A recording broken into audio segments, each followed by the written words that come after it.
आपल्या आदिवासी विकास विभागाच्या माध्यमातून आदिवासी मुलांचे मुलींचे वसतिगृह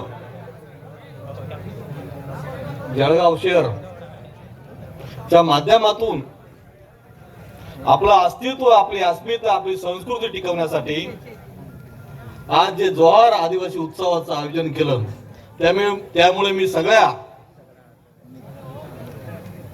आदिवासी संरक्षण करणाऱ्या सर्व आदिवासी संरक्षकांचं मी अभिनंदन करतो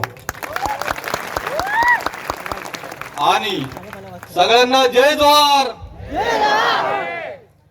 जय या मोगी माता की मी बोले उलुगुलान, तुम्ही बोलायचे जिंदाबाद. हा, उलुगुलान जिंदाबाद. मी बोले उलुगुलान जारी है, तुम्ही बोलायचं जारी रहेगा. उलुगुलान जारी है, जारी रहेगा. एक तीर एक कमान, आदिवासी एक समान. एक तीर एक कमान, आदिवासी एक समान. आज आपण या जोहार आदिवासी उत्सवाच्या माध्यमातून ज्या ज्या माझ्या आदिवासी भावांनी बहिणींनी क्रीडा क्षेत्रामध्ये जे क्रीडाच्या माध्यमातून जी कामगिरी केली, त्यांनी 1 नंबर 2 नंबर आणले. तुमच्या कलेची चुणूक दाखवून बाकीच्या संघांना पराभूत करून विजय प्राप्त केला.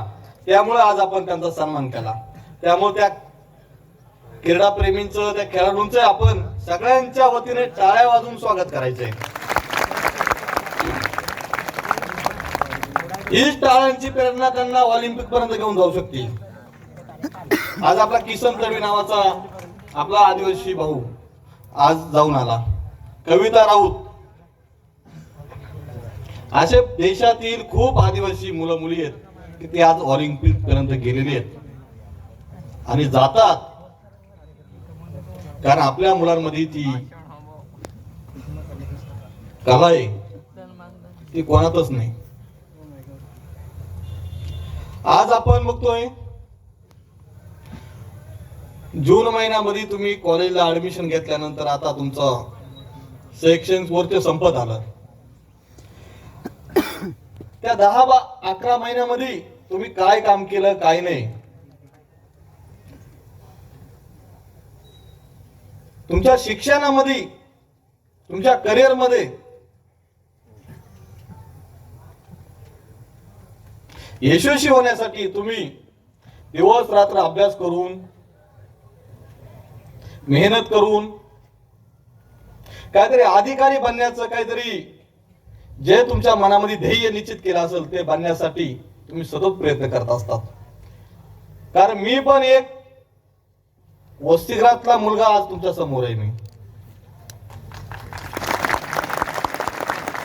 तुमच्याच सारखा मी 1ली ते 7वी पर्यंत आश्रमशाळेत राहिलो, 8वी ते 12वी पर्यंत हायस्कूलला गेलो आणि FY नंतर मी नाशिकला गेलो शिकायला. माझा तर नंबरही लागत नव्हता हॉस्टेलला, काय सांगू.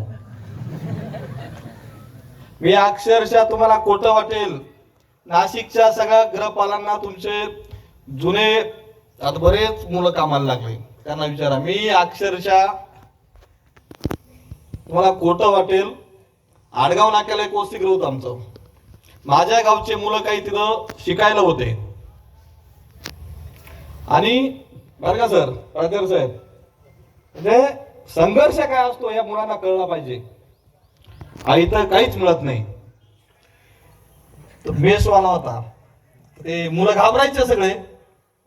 ते गेस्ट तेव्हा ठेवणं म्हणजे खूप अवघड होतं.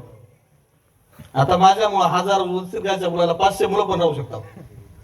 परंतु तेव्हा मी त्या मेसवाल्याला विनंती केली, बाबा मी त्या मुलांना जेवण वाढू लागल, तर मला राहू दे, माझा वसतिगृहाचा नंबर लागेपर्यंत. परंतु तिथल्या 2-3 गृहपालांसोबत चांगले संबंध झाले. त्यांनी माझी वर्तणूक बघितली, चांगला मुलगा आहे, आणि त्याच लोकांनी माझा नंबर हॉस्टेलला लावून दिला. परंतु 5-6 महिने जो त्रास झाला मला वसतिगृहात प्रवेश घेण्यासाठी, इतका त्रास झाला, तेव्हाच मी शपथ घेतली होती की जो त्रास मला झालेला आहे तो माझ्या आदिवासी समाजाच्या मुलांना इथून पुढे होऊ देणार नाही. तेव्हापासून, कारण पाय पाय पाय पाय त्या आदिवासी विभागापर्यंत जायचं, उपाशी तापाशी, कधी कधी अशा हाताला पायाला मुंग्या यायच्या, डोळ्याला पुढे अंधारा यायच्या, पण एक ध्येय निश्चित केलं होतं. तर मी नाशिक मध्ये आलेलो आहे, घरची परिस्थिती गरिबीची, तर नाशिक मध्ये जर आपण आलोय तर खाली हात जायचं नाही, यशस्वी होऊनच गावाला जायचं आणि यशस्वी होऊनच आपलं नाव जिवंत ठेवायचं. हे पण मी पहिल्यापासून मनात निश्चित केलं होतं. म्हणजे सोपं नाही, काहीच आयतं मिळत नाही, त्यासाठी खूप झगडावं लागतं, खूप लढावं लागतं, तेव्हा काहीतरी तुमच्या पदरात थोडंफार फळ मिळतं, नाहीतर काही मिळत नाही. आज मला एक अभिमान आहे, मी एका गरीब घरात कुटुंबात जन्मलो, 5 बहिणी सर मला, मी एकुलता एक. आमच्या गावाला रस्ता नव्हता, काहीच नव्हतं. लहानपणी असं घरातून पाणी पडायचं आणि जिथं कोरडं असलं ना तिथं आम्ही बहीण भावंड आणि आई वडील त्या कोपऱ्यात जाऊन झोपायचो. म्हणजे ह्या परिस्थितीतून मी आलेलो आहे. कधी लाईट माहीत नव्हती, रॉकेलच्या देवामध्ये आम्ही अभ्यास केलेला आहे. पण लहानपणापासून एकच ध्येय, एकच जिद्द, काहीतरी आपल्याला बनायचंय. पण काय बनायचं मलाच माहित नाही, पण बनायचंय काहीतरी. परंतु जसं जसं मी शहराच्या ठिकाणी गेलो, शहराच्या ठिकाणी जाऊन माहिती झाली समाज काय आहे, हे मी हॉस्टेलला जेव्हा नाशिकला गेलो तेव्हा मला कळलं. कारण माझ्यावरती जो अन्याय झाला होता, मला प्रवेश मिळत नव्हता, तो अन्याय कधीच माणूस विसरू शकत नाही. तुम्हाला पण अनुभव आले असतील हॉस्टेलला नंबर नाही लागल्यावर, बरोबर नाही? कारण ज्यांनी त्या दिवसाची 1 महिना 2 महिने 5 महिने ज्या घडलेल्या घटनाक्रमाचा जो माणूस जाणीव ठेवत नाही ना, तोपर्यंत माणूस यशस्वी होत नाही. आज आपण बघतोय, माझं ग्रॅज्युएशन झालं, MCM झालं, मास्टर ऑफ कॉम्प्युटर मॅनेजमेंट. मला कुठेही नोकरी मिळाली असती. जसं मला कळायला लागलं, माझ्या गावात एक गोष्टी शाळा आणली, 1ली ते 4थी पर्यंत, लाईट नेली, धरणं बांधले, रस्ता नेला. मग आता समाजाच्या इतर गावांचा विकास झाला पाहिजे. कारण आधी आपलंच गाव डेव्हलप नाही, आपल्याच भागात आपण काही केलं नाही तर बाकीच्या ठिकाणी काय करणार. परंतु काम करत असताना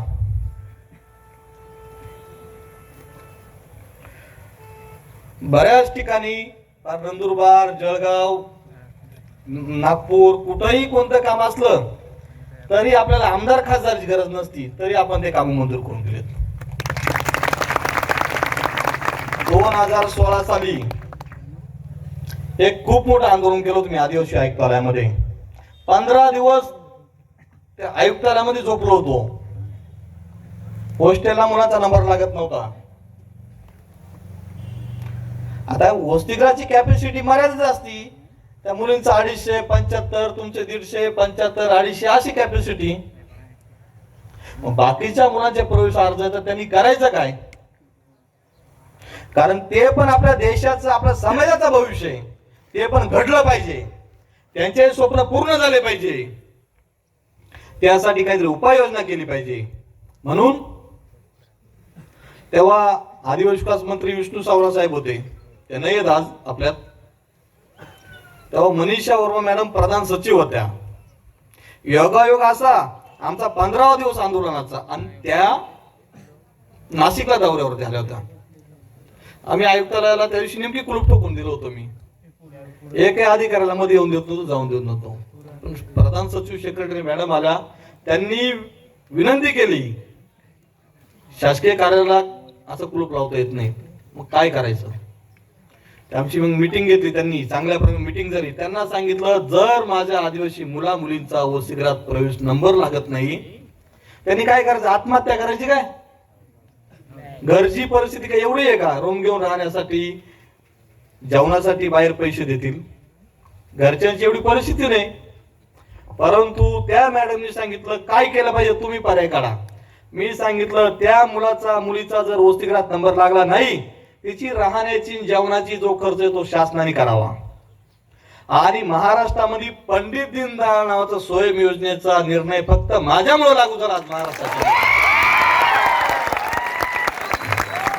हे जे आजपर्यंत तुम्ही आमदार खासदार निवडून दिले त्यांच्याकडून झालं नाही ते मी करून दाखवलं. कारण माझ्या समाजाचा मुलगा जर शिकला तो काहीतरी IAS IPS अधिकारी काहीतरी मोठ्या पदावर जाईल आणि त्या कुटुंबाचा त्या समाजाचा त्या गावाचा विकास होईल. आणि आरक्षण का कायमस्वरूपी आपल्याला राहणार नाही. कारण आरक्षणाचं खच्चीकरण करण्यासाठी आरक्षण संपवण्यासाठी आपल्या छातावरती खूप संकट आलेले आहेत. ते संकट उधळून लावायचे. आज डॉक्टर बाबासाहेब आंबेडकर जयपाल सिंह मुंडा यांनी आपल्याला संविधान दिलं, राज्यघटना लिहिली. त्याचा नायनाट करण्यासाठी काही योजना सरकारकडून आखली जाऊ राहिली. तुमच्या बाजूनी माझ्या बाजूनी आपल्या समाजाच्या बाजूनी कोणी नाहीये. कोणी भांडत नाही, कोणी आवाज उचलत नाही. कोणताही सरकार असू द्या त्यांना आदिवासींची काहीच घेणं नाही. ते फक्त आपल्या मतांचा वापर करतात. परंतु तुम्हाला आम्हाला परिवर्तन करायचंय. तुम्हाला आम्हाला सोबत राहून संघटित होऊन समाजाला न्याय द्यायचा आहे. आज तुमचं आरक्षण वाचलं, येणारी तुमची पिढी वाचणार आहे. तुमचा मुलाबाळांचा विचार तुम्ही केला पाहिजे. तुमच्या मुलाबाळांचं भविष्य अंधारात नाही गेलं पाहिजे. जर आपलं भविष्य अंधारात जर गेलं तर आज आदिवासींना आरक्षण आहे, आदिवासींना नोकऱ्या लागतात, सवलती मिळतात, त्यामुळे बाकीच्या पोटात दुखतं. मग आदिवासीचं आरक्षण खच्चीकरण कसं करायचं, आरक्षण कसं संपवायचं याच्यावरती त्या लोकांनी काम सुरू केलं. आज आपण म्हणतो बोगस घुसखोरांनी आपल्या छाताडावर बसून 1.5 लाख नोकऱ्या बळकावल्या. आपल्या ताटातल्या हक्काच्या नोकऱ्या आज त्यांनी कब्जे करून घेतले. कोणी बोलत नाही. वेळोवेळी बोगसांच्या विरुद्ध लढत असतो. मागच्या वेळेस माजी मुख्यमंत्री एकनाथ शिंदे होते, त्यांनी बोगस कोणाची मीटिंग घेतली की त्यांना सर्टिफिकेट दिले जातील. त्यासाठी त्या मीटिंगला मी पण होतो. 2-3 आमदार होते फक्त. आणि बोगस कोळ्यांची खूप संख्या 100-150 लोक, आम्ही फक्त 10-12 लोक. त्यांनी सगळे खुर्च्यावर बसून गेलेले आणि आम्ही उभे. म्हणजे बोगस लोक तेव्हा पण आमच्यावर मला बोगस लोक पहा आधीच खुर्च्यांवरती कब्जे करून बसले. आणि तिथे 20-25 आमदार महाराष्ट्रातले, कोल्हापूर साईड, अमरावती साईड, जळगावचे 2 आमदार होते, गुलाबराव पाटील पण होते, मंगेश चव्हाण होते आणि मुंबई साईडचे, ते सगळे त्या बोगस कोळ्यांची बाजू लावत होते. परंतु मुख्यमंत्र्यांना डायरेक्ट सांगितलं की आमच्यामध्ये घुसखोरी करण्यासाठी तुम्ही प्रयत्न करतात, तुम्ही त्या लोकांना बळ देतात, तुम्ही त्यांना आमच्याच घुसवण्यासाठी संधी देतात, हे आम्ही कधीच होऊ देणार नाही. तिथं मुख्यमंत्र्यांना सांगितलं जर ही मीटिंग आता बरखास्त केली नाही उद्या महाराष्ट्र पुन्हा रस्त्यावरती येईल आणि होणाऱ्या परिणामास तुम्हाला सामोरं जावं लागेल. आमच्यावरती दबाव टाकायचे बाकीचे आमदार, ते बोगस कोळी पण, तरी घाबरलो नाही आम्ही. डॉक्टर राजेंद्र बारू साहेब होते आपले KRTI, त्यांच्यावरती दबाव टाकायचे. परंतु आम्ही 4-5 जणांनी ती मीटिंग आणून पाडली, गोंधळ घातला डायरेक्ट. मुख्यमंत्र्यांना ती बोगस कोळ्यांची मीटिंग उडावावी लागली. तुम्ही सिद्ध करा तुम्ही खरे आदिवासी आहेत. आम्ही सिद्ध करतो तुम्ही बोगस आदिवासी आहेत, आमच्याकडे पुरावे आहेत. आणि ती मीटिंग बरखास्त झाल्यानंतर बोगस कोळ्यांनी मला आणि काही 1-2 जणांना मारण्यासाठी प्लॅनिंग केला. त्यांनी त्या महिला पुढे करून दिल्या. मग मुख्यमंत्र्यांनी त्याच्या पोलिसांनी थोडंसं आम्हाला मध्ये बसवलं. परंतु आपण घाबरलो नाही. तरी त्यांना डायरेक्ट चॅलेंज केलं, जोपर्यंत आम्ही जिवंत आहे तोपर्यंत आमच्या आरक्षणात घुसखोरी झालेल्यांना बाहेर काढल्याशिवाय राहणार नाही आणि आमच्यात घुसखोरी होऊ देणार नाही.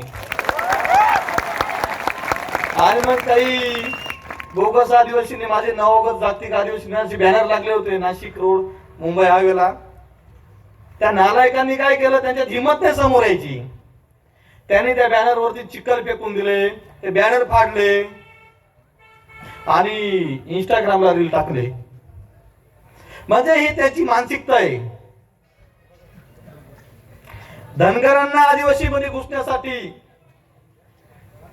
राज्यकर्त्यांनी त्यांना पुढे करून दिलं. धनगर आदिवासी संघर्ष पेटवला. आज आपण बघतोय आमचंच असून आम्हाला मिळत नाही, तेव्हा ते आल्यावरती त्यांना काय मिळणार आहे. आमच्यातच आधी बोगस घुसखोरांची घुसखोरी झालेली आहे. आमच्या मुलाबाळांनी शिक्षण केलेले घरी बसलेले त्यांना नोकऱ्या मिळते नाही, कारण तुमच्या नोकऱ्या बोगसांनी बळकावल्या. माननीय सुप्रीम कोर्टाने 6/2017 निकाल दिलेला आहे. बोगसांनी बळकावल्या जागा खऱ्या आदिवासीच्या खाली करून त्या तात्काळ खऱ्या आदिवासी नोकर पद भरती भरावी. पण कोणत्याही सरकारने आपल्याला न्याय दिला नाही. कोणत्याही सरकार आपल्या बाजून नाही, कारण आपले आमदार खासदार हे गांडू आहेत. यांच्यात हिंमत नाही सभागृहात आवाज उठवायची. लाचार आणि गुलाम आणि ठेकेदार आमदार खासदार आपण निवडून दिलेले आहेत. कारण सभागृहात आवाज उचलला पाहिजे. जोपर्यंत सभागृहात आमदार खासदार बोलत नाही, ते हाऊस मध्ये रेकॉर्ड वरती येत नाही आणि त्याची अंमलबजावणी केली जात नाही. आणि आपले कधी बोलताना बघतच नाही आपण. आज आपण बघतोय धनगरांनी खूप मोठं आंदोलन केले. वेळोवेळी धनगरांच्या विरोधात आम्हीच उतरलो रस्त्यावरती. आणि मी जर या निवडणुकीच्या आधी जर आंदोलन राज्यभर केलं नसतं, 100% या सरकारने त्या धनगरांना आरक्षण दिलं असतं. रास्ता रोको आंदोलन केले आणि शासनाला डायरेक्ट इशारा दिला, ज्या दिवशी धनगरांना तुम्ही आरक्षण देशाल त्या दिवशी माझ्या आदिवासी भागातून जाणाऱ्या रेल्वे पटऱ्या ती रेल्वे गाड्या ती त्या रेल्वे पटऱ्या रात्रीतून उकळून टाकल्याशिवाय राहणार नाही. दिल्लीवरून रेल्वे विभागाच्या नोटीस आल्या मला. रेल्वे पोलीस माझ्या घरी आले. त्यांना सांगितलंय, मी फक्त इशारा दिला त्या पोलिसांना, सांगितलं अजून केलं का. जेव्हा करू तेव्हा तुम्ही बघा. आजही आमच्या तंट्या बिलांना च्या नावाने रेल्वे जाताना सलामी देते. तो आमच्या तंट्या बिलांचा इतिहास आहे. आमच्या तंट्या मामाचा इतिहास आहे, क्रांतिकारी इतिहास. रेल्वेला थांबावंच लागतं आणि सलामी द्यावाच लागती, कारण त्यांनी दाखवून दिलंय आदिवासी या देशाचे मूळ मालक आहे आणि आदिवासींचाच पहिला हक्क आहे या देशावर. रेल्वे पोलिसांना सांगितलं, त्यांनी नोटीस दिली. या नोटिसांना काही फरक पडत नाही. म्हटला मला एकट्याला तुम्ही प्रतिबंध करशाल, अटक करशाल, पण बाकीच्या कोण करणार. मी मध्ये, बाकीचे रात्री जर रेल्वे उकळून टाकतील, तुम्ही देऊन टाका आरक्षण. किती जण नाटक करणार तुम्ही. काही करू शकत नाही. फक्त त्या इशाऱ्यामुळे. आणि मुंबईला मराठवाड्याला जाणारं पाणी आदिवासी भागांमधलं आहे. इगतपुरीमध्ये मोठे धरण आहेत, ते पण फोडून टाकू म्हटलं आम्ही. रात्रीतून ज्या पाईपलाईन आहेत त्या कोणत्या दरीत कोणत्या कपारीतून आम्ही फोडल्या तुम्हाला माहिती होईल का. 1 तास जरी मुंबईला पाणी नाही गेलं, मुंबईच्या लोकांमध्ये आकार माजून जाईल. त्यामुळे आपण ठरवलेले शांतीच्या मार्गाने आंदोलन केले तर लोक लक्ष देत नाही, तर क्रांतीच्याच मार्गाने सर्व क्रांतिकारकाच्या विचारधारेने त्यांची प्रेरणा घेऊन जर आंदोलन केलं, संघर्ष केला तर नक्कीच नाही बोलतो. कारण आदिवासींच्या कपाळी संघर्ष दिलेला आहे जन्माला आल्यापासून. मी जसं माझा इतिहास सांगितला तसा बाकीच्या समाजाच्या लोकांनी आंदोलन केली, आमरण उपोषण ठेवलं तरी सरकार परत त्यांच्या पायापाशी जातं. पण आदिवासीच्या पायावर कोणी येत नाही. आदिवासी आंदोलन कोण दखल घेत नाही. आज खाजगीकरण झालंय, नोकर भरत्या नाही. खाजगीकरणाच्या माध्यमातून तुमचा जो संवर्ग आहे तोच गायब होऊ राहिला. आता भविष्यात आपल्याला नोकऱ्या सुद्धा मिळणार नाही, कारण आज आपला मुलगा शिकतोय, घडतोय, त्या समाजाचा उद्धार करतोय, त्या बाकीच्यांना देखत नाही. त्यामुळे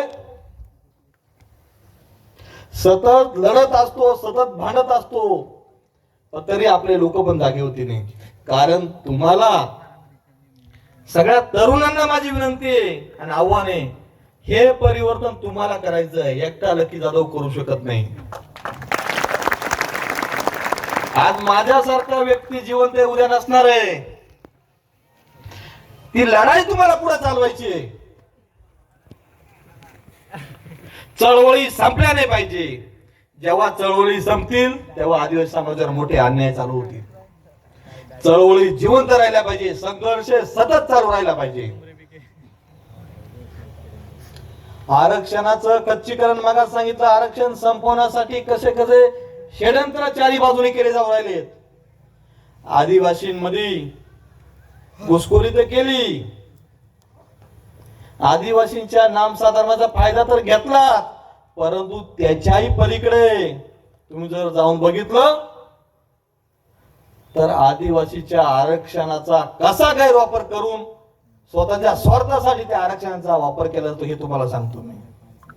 कारण मी देशात फिरत असताना, मी देशाचा अध्यक्ष आहे आज. 1967 साली बॅरिस्टर कार्तिक बाबा वराव, जयपाल सिंह मुंडा, पी.ए. सांगमा, तुमच्या नंदुरबारचे स्वरूपसिंह नाईक, बाबुराव माडावी, मधुकर पिचड साहेब यांनी एकत्र येऊन, देशातल्या नेत्यांनी एकत्र येऊन अखिल भारतीय आदिवासी परिषदेची स्थापना केली. आणि देश पातळीवरती एकच ही परिषद एवढी मोठी आहे की प्रत्येक राज्यात येते. आणि ह्याच परिषदेच्या माध्यमातून काम करत असताना इंदिरा गांधी पंतप्रधान असताना त्यांनी भारत सरकार मान्यता प्राप्त म्हणून ही संघटना केली. आणि तेव्हा त्या संघटनेच्या माध्यमातून त्या काळच्या खासदारांनी छत्तीसगड, आसाम इकडच्या सगळ्यांनी एकत्र येऊन आदिवासी मंत्रालय स्थापन करायची मागणी केली. तेव्हा आदिवासी विकास मंत्रालय केंद्राचं, देशाचं फक्त या परिषदेमुळे स्थापन झालं. आज आपण बघतोय राष्ट्रीय जनजाती आयोग आहे, त्याची पण स्थापना त्या काळामध्ये या परिषदेच्या माध्यमातून ते आयोग स्थापन झालं. कारण ही ताकद आहे त्या परिषदेमध्ये. त्या परिषदेचा मी देशाचा युवाचा अध्यक्ष आहे. मला अभिमान आहे. प्रत्येक राज्यात जातो, प्रत्येक राज्यातील आदिवासी बांधवांची संस्कृती, समस्या समजून घेत असतो. परंतु बाहेर फिरत असताना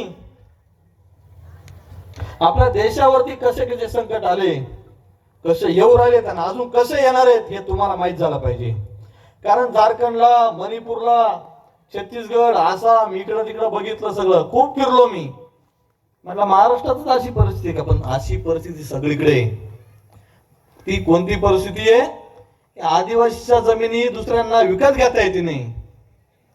कारण आदिवासी जमिनी ह्या दुसऱ्याच्या नावावरती होतीच नाही. मग मला जमीन घ्यायची, मग कशी घेतली पाहिजे? इतर समाजाच्या लोकांनी काय केलं तुम्हाला माहित नाही अजून.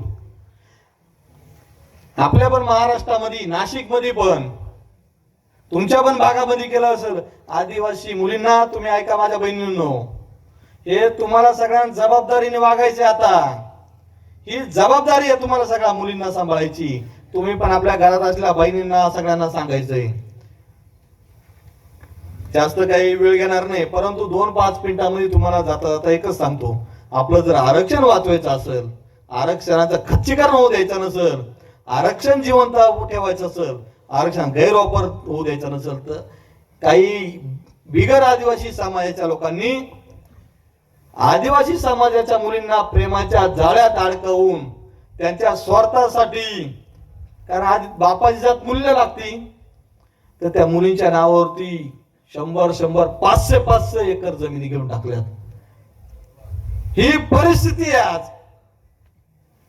कारण आदिवासी जमीन दुसऱ्याला घेता येत नाही, तर अशा पद्धतीने त्या मुलीच्या नावावर जमीन घेतली. आणि मग एखाद्या रिसॉर्टच्या नावाखाली, एखाद्या प्रोजेक्टच्या नावाखाली ती शासनाकडून जनरल करून त्याचे प्लॉटिंग करून करोड रुपयामध्ये विकून टाकलेत. ही परिस्थिती आहे. दुसरा एक पद्धतीने, कारण मी स्वतः बघतोय घटना, आदिवासी मुलींना प्रेमाच्या जाळ्यात अडकवून आदिवासीच्या नोकऱ्यात तिथे त्या पोरी बिचाऱ्या काम करतात आणि नवरे घरी झोपा काढत असतात. कारण ही परिस्थिती मी माझ्या डोळ्यांनी बघितली मी. आणि तिसरी परिस्थिती अशी आहे, आता आदिवासी समाजाच्या 25 आरक्षित जागा आहेत, ती आमदारकीच्या 4 खासदारकीच्या जागा आहेत. सरपंच, पोलीस पाटील ह्या आपल्या आरक्षित जागात. मग काय केलं यांनी? आदिवासी मुलींना प्रेमाच्या जाळ्यात अडकवून काय धनदांडग्यांनी, पैशावाल्यांनी आमच्या नाशिकला दिंडोरी लोकसभा मतदारसंघामध्ये एका मुलीला तिच्या नवऱ्याने उभं केलं, खासदार केला. शहापूरला, भिवंडी ग्रामीणला तिच्या नवऱ्याने आमदारकीला उभं केलं. इतके सरपंच झालेत आदिवासी मुली, इतर समाजाच्या बायका, पोलीस पाटील पण भरपूर झाल्यात.